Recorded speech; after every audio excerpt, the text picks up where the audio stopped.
8 साल जेल की लंबी यातना, 3 बार जानलेवा बीमारी का हमला, कोई मेडिकल सुविधा उपलब्ध नहीं और 23 घंटे तक लगातार मुश्किल सवालों से सामना।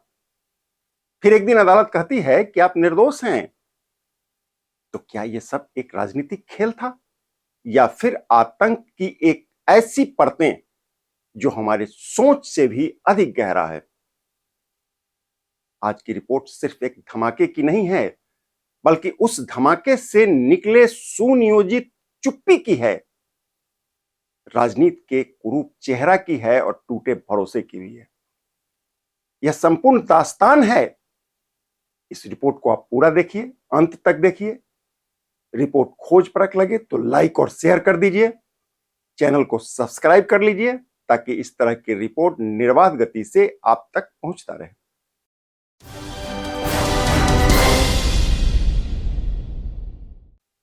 नमस्कार, मैं हूं कौशलेंद्र झा। आप देख रहे हैं केकेएन लाइव। केकेएन लाइव के खबरों की खबर और लीक से हटकर खबर के सेगमेंट में आपका स्वागत है। खबरों की खबर में आज मालेगांव विस्फोट की पड़ताल करेंगे। तारीख 31 जुलाई साल 2025 मुंबई के एनआईए कोर्ट ने साध्वी प्रज्ञा ठाकुर और कर्नल पुरोहित समेत सभी 7 आरोपित को दोष रहित घोषित कर दिया। कोर्ट ने कहा सबूत अपर्याप्त है, अर्थात अभियोजन पक्ष अपना आरोप सिद्ध नहीं कर सका। आपके मन में आ रहा होगा कि अदालतों में ऐसे निर्णय तो अक्सर आते रहते हैं, फिर इसमें नया क्या है? वास्तव में यह एक फैसला नहीं था, यह उस कहानी का पटाक्षेप था जो 2008 में एक धमाके के साथ शुरू हुई थी। आपकी जानकारी के लिए बताते चलें कि यह धमाका हुआ था 29 सितंबर 2008 को। उस समय शाम के करीब 9 बजे थे। जगह था भीड़ भाड़ वाला इलाका मालेगांव। समझने वाली बात यह है कि वह रमजान का महीना था। यह धमाका स्कूटी में रखे एक विस्फोटक से हुआ था। इसमें 6 लोगों की घटनास्थल पर ही मौत हो गई थी और करीब 100 से ज्यादा जख्मी हुए थे। धमाके के बाद वहां अफरा तफरी मच गई, लोग चीखने लगे, पुलिस पहुंची, जांच शुरू हो गई। लेकिन इस एक ब्लास्ट से देश की राजनीति का विद्रूप चेहरा पहली बार लोगों ने देखा। हम बता चुके हैं कि जांच शुरू हो गई, यह तो होना ही था। शुरुआती जांच में जांच एजेंसी का ध्यान पाकिस्तान समर्थित आतंकी संगठन पर गया। आपकी जानकारी के लिए बता दें कि मालेगांव मुस्लिम बहुल इलाका है। पुलिस का पहला शक सिमी और इंडियन मुजाहिदीन की ओर गया। जांच एजेंसी ने विस्फोटक लदे बाइक को ट्रेस कर लिया और अचानक इस घटना में नया मोड़ आ गया। विस्फोटक जिस बाइक में रखा हुआ था, उसका नंबर जैसे ही ट्रेस हुआ, कहानी यू टर्न लेने लगा। दरअसल वह बाइक साध्वी प्रज्ञा ठाकुर के नाम पर रजिस्टर्ड थी। हालांकि बाद में यह पता चला कि वह बाइक बहुत साल पहले ही बेच दी गई थी। इसके बाद वह बाइक कई बार बिकते हुए घटनास्थल तक पहुंचा था, लेकिन दुर्भाग्य से उसका पेपर यानी ऑनर बुक ट्रांसफर नहीं हुआ था।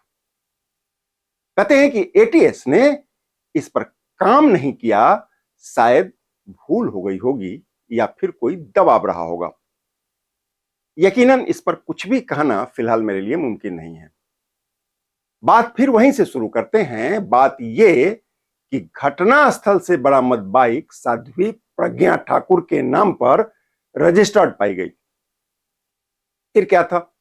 उस वक्त केंद्र की सत्ता में बैठे कांग्रेस की अगुवाई वाली सरकार को मौका मिल गई और यहीं से शुरू हुआ भगवा आतंकवाद की थ्योरी। उस वक्त एटीएस इसकी जांच कर रही थी। एटीएस ने साध्वी प्रज्ञा ठाकुर को हिरासत में लिया। कहा जाने लगा कि हिंदू कट्टरपंथियों ने मुस्लिमों के खिलाफ जवाबी कार्रवाई की सुनियोजित योजना बनाई है। इसको उन दिनों खूब प्रचारित किया जाने लगा। अक्टूबर 2008 को आधिकारिक रूप से साध्वी प्रज्ञा ठाकुर को गिरफ्तार कर लिया गया। कुछ समय बाद 2009 में एटीएस ने इस मामले में लेफ्टिनेंट कर्नल श्रीकांत पुरोहित, स्वामी असीमानंद समेत कई अन्य लोगों को भी हिरासत में ले लिया। इन लोगों पर अभिनव भारत नाम से एक आतंकी संगठन चलाने का आरोप था। कहा गया कि यह संगठन यानी अभिनव भारत आरएसएस के विचारधारा से प्रभावित है और बदला लेने के लिए यह विस्फोट किया गया है। अभी तक कांग्रेस के नेता खुलेआम भगवा आतंकवाद की मुनादी करने लगे थे। पूरे देश में बहस छिड़ गई। लोग पूछने लगे, क्या धर्म के नाम पर आतंक संभव है? इस बीच बीजेपी ने कांग्रेस को काउंटर करना शुरू कर दिया। बीजेपी के नेता इसको सनातन संस्कृति को बदनाम करने की साजिश बता रहे थे। इधर एटीएस अदालत को बता रही थी कि साध्वी और पुरोहित इस साजिश में सीधे तौर पर शामिल हैं। इसी आरोप प्रत्यारोप के बीच 2011 में यानी कांग्रेस की सरकार ने ही इस केस को एनआईए को सौंप दिया। एनआईए ने जब इसकी जांच शुरू की तो कई गवाह पलट गए। गवाहों ने एनआईए को बताया कि एटीएस ने उनका बयान जबरदस्ती दर्ज कर लिया। उसका कहना था कि एटीएस के अधिकारी सादे कागज पर दस्तखत कराकर साइन लेकर अपनी मर्जी से बयान लिख लेते हैं। इसके बाद तो मानो देश की राजनीति में भूचाल आ गया। इसकी जद में थी कांग्रेस और उनके सहयोगी पार्टी। इसका अनुगुंज आज तक सुनाई पड़ता है। खैर, गवाहों के नए बयान से केस की नींव हिलने लगी। इस बीच साध्वी को जेल में रहते हुए 8 साल से अधिक हो चुका था।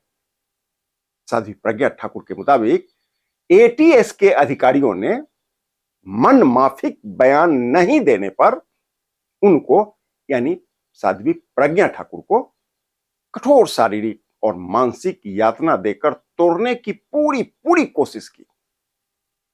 उनके आस्था के साथ भी खुलेआम खिलवाड़ हुआ। यह सभी कुछ साध्वी प्रज्ञा ठाकुर ने स्वयं मीडिया को बताया था। गंभीर रूप से बीमार होने के बाद भी उनको यानी साध्वी प्रज्ञा ठाकुर को आरंभ में मेडिकल की सुविधा नहीं दी गई। हालांकि बाद में जेल में उनका इलाज भी हुआ। इधर कर्नल पुरोहित ने कोर्ट को बताया कि वो आईवी के लिए काम कर रहे थे। इसका मतलब यह हुआ कि कर्नल पुरोहित आईवी के अंडरकवर एजेंट थे और वो जो कुछ भी कर रहे थे आईवी को पहले से इसकी जानकारी थी। बावजूद इसके उनको भी इस केस में घसीट लिया गया। लंबी कानूनी लड़ाई के बाद एनआईए कोर्ट ने पाया कि साध्वी प्रज्ञा ठाकुर का मालेगांव विस्फोट से कोई भी डायरेक्ट लिंक नहीं है। आरडीएक्स मिलने का सबूत भी कोर्ट में साबित नहीं हो सका और इसी आधार पर कर्नल पुरोहित भी बरी कर दिए गए। इस केस से जुड़े गवाह विरोधाभासी बयान दे रहे थे। नतीजा अदालत ने कहा कि क्रिमिनल जस्टिस सिस्टम संदेह के आधार पर किसी को सजा नहीं दे सकता। इस आधार पर बाकी के आरोपित भी बरी कर दिए गए। आखिरकार न्याय की जीत हुई। लेकिन इस बीच जिन लोगों को बेवजह प्रताड़ित होना पड़ा या जिनके जीवन का बहुमूल्य समय जेल में बीत गया, उनका क्या होगा? ऐसे और भी कई सवाल हैं। जैसे क्या इस केस को राजनीतिक हथियार बना लिया गया था? क्या एक खास वर्ग को टारगेट करने की कोशिश हुई थी? क्या जांच एजेंसियों पर कोई राजनीतिक दबाव था? ऐसे और भी कई सवाल हैं जिसका जवाब अभी अधूरा है। लेकिन सवाल पूरे देश के सामने आज भी कौध रहा है। यहां हम एक बात कहना चाहते हैं, वह ये कि धमाका सिर्फ सड़कों पर नहीं होता है, कभी कभी इंसान के भरोसे में भी विस्फोट हो जाता है। 8 साल जेल में बिना दोष सिद्ध किए हुए, क्या यही है हमारे जस्टिस सिस्टम का इंसाफ? या फिर महज राजनीतिक नफा नुकसान के लिए किसी के जीवन को बर्बाद कर देना, उनके जीवन को ही सजा बना देना? यह घिनौना खेल क्या आगे भी जारी रहेगा? यह सवाल हम आपके लिए छोड़ जाते हैं। कहते हैं कि मालेगांव विस्फोट सिर्फ एक ब्लास्ट नहीं था, यह एक ऐसा मोड़ था जहां से भगवा आतंकवाद की थ्योरी शुरू हुई और देश की राजनीति, जांच एजेंसी और मीडिया की निष्पक्षता पर बहुत गहरा सवाल खड़ा होता चला गया। यदि आपको बात समझ में आ गई हो कि किन परिस्थितियों में इन लोगों को फंसाया गया और क्या थी इसके पीछे की सच्चाई, यदि बात समझ में आ गई हो तो कमेंट करके मुझे भी बताइए। फिलहाल के लिए इतना ही। नमस्कार।